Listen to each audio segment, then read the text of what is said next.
ठरलं तर मग या मालिकेच्या आजच्या भागामध्ये इथे आता सँडी म्हणत असतो, मला तर कळतच नाही आहे की इतक्या मोठ्या वकिलाला माझ्याजवळ काय बोलायचं आहे. मला तर भीतीच वाटते. तेव्हा इथे अर्जुन म्हणत असतो, तुला घाबरायची काही गरज नाही आहे. आम्हाला फक्त प्रियाबद्दल तुझ्याजवळ बोलायचं आहे. तेव्हा तू प्रियाला कसं काय ओळखतोस? तो म्हणत असतो, प्रिया, आम्ही दोघे जण तर कॉलेजमध्ये होतो. ती तर मला तब्बल 2 वर्षांनी आता भेटली. तेव्हा अर्जुन म्हणतो, ती कॉलेजमध्ये असताना तुझी गर्लफ्रेंड होती ना? तेव्हा सँडी गप्पच बसतो. सायली म्हणतो, काळजी करू नकोस. आम्हाला हे कसं कळलं असं तुला वाटत असेल. ज्या आश्रमामध्ये प्रिया राहत होती तिथे मी सुद्धा तिच्याबरोबर राहत होते. तेव्हा तुम्हाला दोघांना बाईकवरून येताना मी बऱ्याच वेळा बघितलं होतं. तेव्हा इथे प्रियाबद्दल बोलायचं तर ती माझी गर्लफ्रेंड होती असं मला वाटायचं, पण तसं काही नव्हतं. प्रियासारखी मुलगी कधीच कुणावरती खरं प्रेम करू शकत नाही हे मला तेव्हा कळलं. मी तिला पैशांची मदत करायचो, तिला हवं ते द्यायचो, पण तिने माझ्यावरती कधीच खरं प्रेम केलं नाही असं सँडी आता अर्जुन सायलीला सांगतो. तर इथे प्रिया अस्मिताच्या बाळाला बघायला आलेली असते आणि ती म्हणते की बाळ खूप छान आहे, अस्मितासुद्धा बरी आहे. आणि ती पटकन अश्विनला म्हणते, मला 20,000 रुपये हवेत. तेव्हा अश्विनला खूप मोठा धक्का बसतो. तो म्हणतो, परत तुला 20,000 रुपये हवेत? तर इथे सँडी म्हणतो, पण तुम्हाला प्रियाबद्दल मला काय विचारायचं आहे? तेव्हा सायली म्हणते, आम्हाला तुमची थोडी मदत हवी आहे. कारण प्रियाने जसं तुम्हाला फसवलं आहे तसं ती आमच्या अश्विन भाऊजींना सुद्धा फसवते. तेव्हा इथे सँडी म्हणतो, तुम्हाला हवी ती मदत करायला मी तयार आहे. अश्विन सरांसारख्या इतक्या मोठ्या डॉक्टरला ती फसवते म्हणजे काय म्हणायचं? तेव्हा इथे अश्विन म्हणत असतो की तन्वी, मागेच तर तुला 20,000 रुपये ट्रान्सफर केले होते ना? तेव्हा प्रिया म्हणते, त्या गरिबांना मदत केली ना रे आपण. तेव्हा अश्विन म्हणतो, तू त्यांना फक्त 2 ते 3 हजार रुपयांची मदत केलीस. बाकीचे पैसे काय केलेस तू? शॉपिंग केलीस का?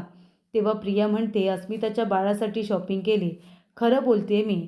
तेव्हा अश्विन म्हणतो, आता माझ्याकडे पैसे नाही आहेत. 2-3 दिवसानंतर पैसे देईन, आता नाही.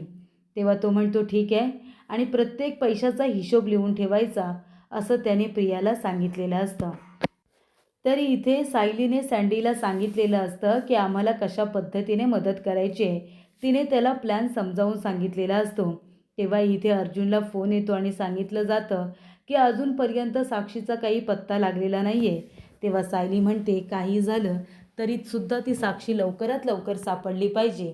तेव्हा अर्जुन म्हणतो, साक्षीसुद्धा सापडेल आणि तो सचिनसुद्धा, काळजी करू नको बायको. तेव्हा इथे अर्जुनने ती फाईल काढलेली असते, म्हणजे त्याच्यामध्ये प्रियाविरोधात सगळे पुरावे असतात. तेव्हा सायली म्हणते, हे बघा, प्रियाच्या विरोधातले सगळे पुरावे ह्याच्यामध्ये आहेत. ही फाईल तुम्ही घरी कशाला आणलीत? प्रिया कशी आहे तुम्हाला माहिती आहे ना? ती फाईल नष्ट करण्याचा प्रयत्न करेल. ही फाईल तुम्ही ऑफिसमध्येच ठेवा. त्यानंतर इथे आता सचिनने फोन घेतलेला असतो एक छोटासा आणि त्याच्यावरून फोन केलेला असतो. तो म्हणतो, इन्स्टॉलमेंटचे पैसे मी तुम्हाला नक्की देईन. मी तुम्हाला नक्की रिप्लाय करेन, काळजी करू नका. तेवढ्यात तिथे साक्षी येते आणि त्याचं बोलणं ऐकून तिच्या हातातून आता सँडविच खाली पडलेला असतो आणि ती टेन्शनमध्ये आलेली असते. तिला असं वाटतं, सचिन पुन्हा साक्षीबरोबर बोलतोय की काय? तर इथे सायली अर्जुन पुरावे गोळा करायला पुन्हा सदा महिन्याच्या चाळीत आलेल्या असतात. आजूबाजूच्या लोकांना विचारून अजून काही महत्त्वाच्या गोष्टी कळतायत का ते बघायचं असतं. आणि तिथे सदा महिन्याचा दरवाजा बंद बघितल्यानंतर अर्जुन तिथल्या एका काकांना विचारतो की सदा आणि मैनावती कुठे गेलेत? ते दोघेजणं कुठेतरी गेलेत आणि या वेळेला जास्त दिवस गेलेत वाटतं, कारण ते जाऊन येणार असतील तर आमच्याकडे चावी ठेवून जातात, पण या वेळेला चावी आमच्याकडे दिले नाही. तेव्हा सायली म्हणते, मला माहिती आहे, सदा महिन्याच्या गायब होण्यामागे प्रियाचाच हात आहे. तिनेच त्या लोकांना पैसे देऊन गायब व्हायला सांगितलं असेल. म्हणून आपल्याला जास्त आता सतर्क राहावं लागणार आहे. तिला माहिती आहे आपण तिच्या विरोधात पुरावे गोळा करतोय. ती एक एक करून पुरावे नष्ट करण्याचा प्रयत्न नक्की करेल. तेव्हा इथे अर्जुन चैतन्यला फोन करतो आणि ऑफिसमधून एका पिऊनला बोलावून घेतो आणि म्हणतो की त्याला सांग, सदा मैनाच्या घरावरती लक्ष ठेवायला. ते कधी ना कधीतरी परत येतीलच ना. तेव्हा ते आल्यानंतर आपल्याला त्यांना पकडायचं आहे. तेव्हा इथे साक्षी म्हणत असते, सचिन तू कुणाजवळ बोलत होतास? मला खरं खरं सांग, तू त्या अस्मिताजवळ बोलत होतास ना? तुला अस्मिताकडे परत जायचं आहे ना? तेव्हा सचिन म्हणत असतो, अजिबात नाही. मी अस्मिताजवळ बोलत नव्हतो. मी इथे ज्या माणसांकडून कॅनडामधून पैसे घेतलेत ना, ज्या माणसाकडून मी लोन घेतलं होतं, ती माणसं खूपच जास्त डेंजरस आहेत. माझा फोन लागला नाही तर ते मला शोधत इथपर्यंत येतील. म्हणून मी त्यांना फोन करून सांगितलं की मी तुमचे पैसे लवकरात लवकर परत करेन म्हणून. मी खरंच सांगतोय आणि मला या सगळ्यामध्ये तुला खेचायचं नव्हतं. तेव्हा साक्षी म्हणते, किती लोन घेतलं होतंस तू सांग? तेव्हा तो म्हणतो की लोन मी खूप घेतलेलं आहे. ती म्हणते, फेडून टाक, लवकरात लवकर लोन फेडून टाक. तर इथे सायली म्हणत असते, अहो तुम्ही सुद्धा बाळाला घ्या ना. तेव्हा अर्जुन म्हणतो, नाही नको, माझ्याकडे नको, मला भीती वाटते. तेव्हा अस्मिता म्हणते, काय रे, तुझं बाळ जन्माला आलं तर तू त्याला घेणार नाहीस का? तो म्हणतो, नाही नाही, मला भीती वाटते. तेव्हा सायली म्हणते, मी सांगते ना कसं घ्यायचं ते. घ्या बरं, हात करा आणि बाळाला हातामध्ये घ्या. आणि तेव्हा इथे ते अर्जुनला सांगते तसं आता अर्जुन बाळाला हातामध्ये घेतो आणि दोघेजण आता बाळाला खेळवत असतात. तर इथे 4-5 दिवस अस्मिता हॉस्पिटलमध्ये असणार असते. तेव्हा प्रतिमासुद्धा बाळाला बघायला येते. तिने येताना चेन करून आणलेली असते, तीसुद्धा बाळाला घातलेली असते. तेव्हा इथे अर्जुन सायली दोघेजण बाळाची अगदी व्यवस्थित काळजी घेत असतात. आणि तेव्हा प्रेक्षकांनो, बाळाला आता ते दोघेजण इतकं चांगलं सांभाळत असतात की सगळेजण त्यांच्याकडे बघत असतात. तेव्हा सगळ्यांच्या मनामध्ये एकच विचार की या दोघांनी सुद्धा आता बाळाचा विचार केला पाहिजे, असं सगळ्यांना वाटत असतं. आणि पिऊनने आता सदा महिन्यावरती लक्ष ठेवण्यासाठी सांगितलेलं असतं. त्याने फोन केलेला असतो आणि तो म्हणत असतो, अर्जुन सर आजसुद्धा सदा महिना इथे आलेले नाही आहेत, माझं त्यांच्यावरती बारीक लक्ष आहे. तेव्हा इथे अर्जुनला कळत असतं की ते दोघेजण खूप दिवसांसाठी गायब झालेले आहेत. तेव्हा इथे साक्षी म्हणत असते की सांग ना, किती कर्ज आहे तुझ्यावरती, ते फेडून टाक. तेव्हा सचिन म्हणतो, 10 लाखांचं कर्ज आहे. ती म्हणते, ठीक आहे, 10 लाख रुपये मी तुला दे आणि तू ते पैसे त्या लोकांना देऊन टाक. तेव्हा तो म्हणतो, हे बघ, माझं तुझ्यावरती प्रेम आहे, मला तुझ्याकडून पैसे घ्यायचे नव्हते. माझं त्या अस्मिताजवळ आता कुठलंही इमोशनल अटॅचमेंट नाही आहे, म्हणून मला तिचं क्रेडिट कार्ड वापरायचं होतं आणि त्या लोकांचे थोडे थोडे करून सगळे पैसे फेडायचे होते, म्हणून मी तिचं क्रेडिट कार्ड घेतलं होतं. तेव्हा साक्षी म्हणते, गरज नाही आहे, आता तुला त्या अस्मिताकडे पैशांसाठी सुद्धा जायची गरज नाही आहे. तुला आता कर्जच फेडायचं आहे ना, मी आहे ना, मी तुला पैसे देईन, तू त्या लोकांना देऊन टाक. तुला पैशांसाठी सुद्धा त्या अस्मिताच्याकडे जायची गरज लागणार नाही. मी तुला देईन 10 लाख रुपये. तेव्हा इथे आता सचिनला खूप आनंद होतो. तेव्हा साक्षी म्हणते, बघ, इतका इश्यू झाला, आपलं सँडविचसुद्धा खराब झालं. मी जाऊन तुझ्यासाठी दुसरं सँडविच बनवते, तुला भूक लागली असेल ना? तेव्हा इथे सचिन म्हणत असतो, हो साक्षी. आणि ती गेल्यानंतर सचिन म्हणतो की साक्षी, तू स्वतःला खूप स्मार्ट समजतेस ना? हा फोनसुद्धा खोटा होता आणि हे सिम कार्डसुद्धा. मी कुणालाही फोन केलाच नव्हता.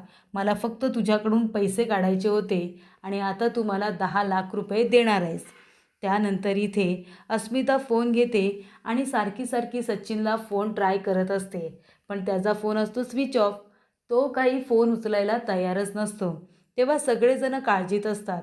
एवढं सगळं होऊनसुद्धा अस्मिता त्या सचिनची वाट बघते, हे काही बरोबर नाही आहे, असं आता सायलीला वाटत असतं. त्यानंतर इथे अर्जुन लगेच बाळाला घेतो आणि अस्मिताकडे नेऊन देतो, जेणेकरून ती आता सचिनच्या विचारांमधून बाहेर येईल. तेव्हा अर्जुन म्हणतो की अस्मिताई, हे घे, बाळाला घे बरं. तेव्हा ती बाळाला घेतल्यानंतर लगेच हसायला वगैरे लागते. सगळेजण आता इथे फोटोज वगैरे काढत असतात.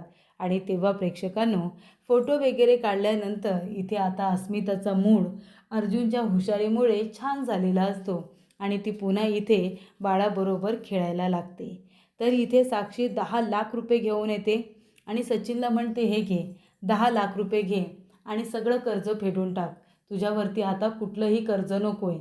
तेव्हा इथे सचिन ते पैसे घेतो आणि लगेचच साक्षीला मिठी मारतो आणि म्हणतो, थँक्यू साक्षी, थँक्यू सो मच. खरं तर मला तुझ्याकडून पैसे घ्यायचे नव्हते गं, पण आता तू मला पैशांची मदत केली आहेस ना, आता सगळ्या अडचणी दूर होतील. तेव्हा इथे डॉक्टर येतात आणि म्हणतात, मिसेस दीक्षित, आता तुम्ही घरी जाऊ शकता. मी तुम्हाला डिस्चार्ज देते. तुम्ही आता पूर्णपणे रिकवर झाला आहात. तुम्ही घरी गेलात तरीसुद्धा चालेल. तेव्हा इथे अस्मिताला खूपच छान वाटतं. तशीही ती हॉस्पिटलमध्ये थांबून थांबून कंटाळलेली असते. तिला तिच्या घरी जायचंच असतं. तेव्हा अश्विन म्हणत असतो की डॉक्टर 4 दिवसानंतर मी ताईला फॉलोअपला घेऊन येईनच. तेव्हा तुम्हाला पुन्हा तिचे सगळे टेस्ट करायचे असतील तर तुम्ही करून घ्या. तेव्हा डॉक्टर म्हणतात बरं बरं ठीक आहे. असं म्हणून त्या आता निघून गेलेल्या असतात. तेव्हा इथे अस्मिताला आता घरी नेण्याची तयारी करण्यात आलेली असते. आणि तेव्हा प्रेक्षकांनो इथे आता अर्जुनला एक मेसेज आलेला असतो. त्याच्यामध्ये लिहिलेलं असतं की अजून 5 दिवस झाले तरीसुद्धा सदा मैना यांचा काहीही पत्ता नाही आहे. त्या इथे आलेले नाही आहेत.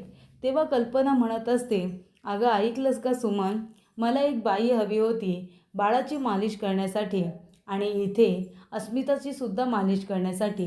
पण अगं कोणी चांगली बाई भेटतच नाही आहे. तुझ्या ओळखीची जर असेल ना तर मला नक्की सांग.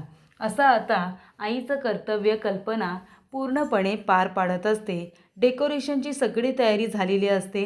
इथे विमल, कल्पना आणि सायली तिघीजणी मिळून छान आता डेकोरेशनची तयारी करत असतात. आणि तेव्हा प्रेक्षकांनो इथे आता कल्पना म्हणत असते की सायली किती छान पाळणा सजवलंयस गं. तेव्हा सायली म्हणते आई आता कधी एकदा बाळ इथे येतंय आणि या पाळण्यात झोपते असं झालंय मला. तेव्हा कल्पना म्हणते आणि मला कसली घाई झाले, कधी एकदा तुझं बाळ या पाळण्यामध्ये झोपतंय ना असं झालंय मला. तेव्हा सायली लगेच लाजायला लागते. तेव्हा इथे अस्मिता आलेली असते. अस्मिता आल्यानंतर तिचं आता ऑप्शन वगैरे केलं जातं. तिची दृष्ट काढली जाते आणि त्यानंतर उजवा पाय टाकून आतमध्ये यायचं आहे असं सुद्धा सायलीने तिला सांगितलेलं असतं. तेव्हा इथे अस्मिता उजवा पाय टाकून बाळाला घेऊन येते. तेव्हा इथे अर्जुन म्हणत असतो अस्मिताई बाळाला आहे ना सायलीकडे दे आणि तू आरामात बस. तेव्हा ती म्हणते अरे तू घे ना बाळाला, तू घेतलंस तर काय झालं. तेव्हा अर्जुन म्हणतो नाही नको नको माझ्याकडे नको, मला भीती वाटते, तू सायलीकडेच दे. तेव्हा इथे आता सायली बाळाला घेते आणि अर्जुन आता बाळाला खेळवत असतो. तेव्हा प्रिया म्हणत असते मी आलेच हां. तेव्हा कल्पना म्हणते अगं कुठे चाललीस तू लगेच तन्वी, हे बाई एक काम करतेस का, सगळ्यांसाठी जरा कॉफी बनवतेस आणि एक काम कर सायलीसाठी 1 कप आल्याचा चहा आणि आपल्या अस्मितासाठी थोडं दूध गरम कर, एवढं कर आणि मग बाकी तू जा. तेव्हा प्रिया म्हणते मी आलेच 5 मिनटामध्ये येऊ का, मी लगेच येते. तेव्हा प्रताप काका म्हणतात तन्वी अगं कल्पनाने जे काही सांगितलं आहे ते आधी ऐक आणि मग तुला तुझ्या कामाला जायचं आहे ना तू जा, पण आधी कल्पनाने जे काही सांगितलं आहे ना ते कर. तेव्हा इथे प्रताप काकांना तिच्या या स्वभावाचा राग येत असतो. एखादं काम जर सांगितलं असेल तर काम चुकारपणा कसा करायचा ते अगदी तिला बरोबर येत असतं. तेव्हा प्रिया म्हणते हो आले आले, सगळ्यांसाठी कॉफी करते आणि दूधसुद्धा गरम करते. तेव्हा अर्जुन म्हणत असतो की बघ कसं मामाकडे बघते बघ, मी तुझा लाडका मामा आहे. तेव्हा अश्विन म्हणतो नाही अजिबात नाही, हे बघ बाळा सगळ्यात जास्त तुझ्या मम्माला मदत मी केली, म्हणजे मी तुझा लाडका मामा हवा आहे, मी तुझा फेवरेट मामा आहे, कळलं का. तेव्हा प्रताप काका म्हणतात बघतेस ना कल्पना, नाही म्हणजे इकडे अर्जुन अजूनही बाळाला घ्यायला घाबरतोय, पण सायली बघ सायली किती व्यवस्थितपणे बाळाला सांभाळते. हो ना. तेव्हा कल्पना म्हणते हो ना, आता मी पण तेच म्हणते की या दोघांनीसुद्धा बाळाचं मनावरती घ्यायला पाहिजे, म्हणजे आपली दोन्ही नातवंडं सोबत लहानाची मोठी होतील नाही का. तेव्हा प्रेक्षकांनो इथे आता सायली म्हणत असते की बाळाचे सगळे फेवरेट आहेत हो की नाही. हे आहेत 2 मामा, आम्ही मामीसुद्धा आहोत आणि हे आहेत ना विमल आजी आहेत, विमल आजी. तेव्हा इथे विमल हसायला लागते आणि म्हणते अस्मिताताई बाळ खरंच खूप सुंदर आहे, तुमच्यावरती गेलं आहे, मातृमुखी म्हणजे सदा सुखी असं सुद्धा ती म्हणते. तर इथे प्रिया म्हणत असते करा अजून चांगुलपणाची नाटकं करा, काहीतरी या बाळाचं एवढं यांना कौतुक, जसं की अस्मिताला पहिल्यांदा बाळ झाले, या जगात कुणाला बाळच झालेले नाही आहेत. तेव्हा इथे प्रिया म्हणते पण मला आता या संधीचा फायदा करायला हवा, सगळेजण बाळामध्ये गुंतलेत ना तर मला माझं काम करायला हवं. अर्जुन सायली जे जे पुरावे शोधून काढण्याचा प्रयत्न करत असतील ना तर आता जे काही पुरावे माझ्या विरोधात आहेत सगळे पुरावे मला नष्ट करायला हवेत. महत्त्वाची गोष्ट म्हणजे ती बाई जिच्याकडे मी राहायला गेले होते. तेव्हा इथे प्रिया म्हणते, विमल जरा 1 मिनिटं ये ना, तू इथे थांब, मी आलेच हां. आणि ती आता गायब झालेली असते. तेव्हा अश्विन म्हणत असतो की अस्मिताई, तू जास्त वेळ बसू नको. हे बघ, तुला आता आमचं ऐकावं लागणार आहे. तू जास्तीत जास्त आराम करायचा आहे. जा बरं, तू आराम कर. तेव्हा इथे आता सायली अर्जुन बाळाला घेऊन रूममध्ये जात असतात आणि अस्मितासुद्धा आता रूममध्ये जाऊन आराम करणार असते. तेव्हा इथे कल्पना म्हणत असते की चला, बाळ घरात आले तर घरामध्ये कसं चैतन्य निर्माण झालेलं आहे. तेव्हा ती म्हणते, एक काम करा तू अस्मिता, तू आराम कर, मी तुझ्यासाठी दूध घेऊन येते.